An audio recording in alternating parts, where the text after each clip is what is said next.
Up next, Forum Daily's weekly energy update with Dan McTeague, Senior Petroleum Analyst at Gaswizard.ca. All yours, Dan. Well, thanks very much for that, Nima. Once again, an interesting week on the energy front. And here I'm not referring, of course, to that ever-increasing price of electricity that we're seeing across the country. We can discuss that a little later on. But for now, I think we've started to see really the peak of gasoline prices for the months of January and February. And we should start to see prices drop a little bit. Of course, all eyes are focused on the next steps of Vladimir Putin and his designs on Ukraine.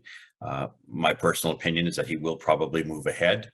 That could happen sooner than later, in which case, the next time, Nima, you and I talk, we will be looking at, again, prices that are beyond exceptional and anything that we could readily afford. I would see a scenario of his invasion in response by NATO beyond sanctions, which it needs to do, of probably in the order of $150 a barrel, which would lead to an average national gas price in the $1.80 range, with many regions, think here of Vancouver Island, specifically Victoria, Newfoundland, Ontario, and Quebec pushing over $2 a liter, with the prairie provinces, Saskatchewan, Alberta, Manitoba, because they have less tax, maybe holding in the 180 range. I know that sounds speculative, but if I had told anybody, as I did last year, that you'd be paying $1.60 for a liter of gasoline in Toronto, they would have thought I was perhaps in need of some sleep.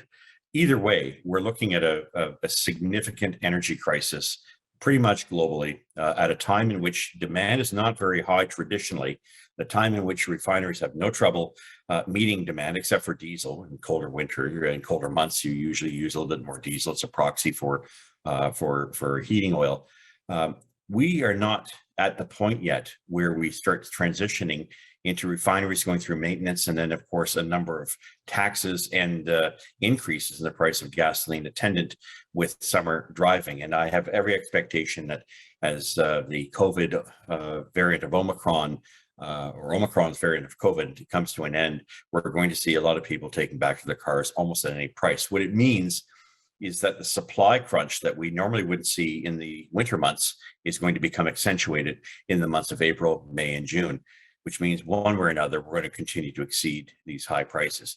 Short term, however, I think in the next week or so, we're probably going to see prices taper off a bit by 2 or 3 cents a liter. So the $1.82.9 that you saw in Vancouver, look for that to maybe moderate in the $1.73, $1.74 range. For Calgary, Edmonton, Regina, Saskatoon, Winnipeg, once retailers get through their inventory, I'm looking at about a 7 or 8 cent a liter decrease. So you may want to hold off until next week after this long weekend in many parts of the country, and you're likely to save a little bit. Ditto for Ontario. I think we're going to be down in the low $1.50s by Monday or Tuesday. And of course, Quebec dropping, Montreal in particular, dropping into the lower $1.60s. They did touch $1.71.9 earlier this week. But all of this, of course, really mean it will be based on what happens geopolitically. Also, keep in mind, there's a little bit of discussion about, Iran, the talks with Iran, and nuclear deal. The United States is desperate to get more oil into the global markets to keep prices down. It's very important for President Biden to be able to secure the support for his Democrats as they go into the midterms next November. Unlike Canadians, and I've said this before, because I have experience with my old jobs working at GasBuddy, where I did most of my media in the United States, it's pretty clear Americans take fuel prices far more seriously than Canadians, and that could be a real spoiler for the Democrats if these prices remain high. The Maritimes, again, look for about a 2 to 3 cent decrease this week, pulling them back from the top, $1.57, $1.56. And for Newfoundland, finally, we've been paying $1.74 for a liter of gasoline. Look for that to drop a couple of pennies too. Look for diesel as well to start to unwind. If you're using diesel, on average about 5 cents this week.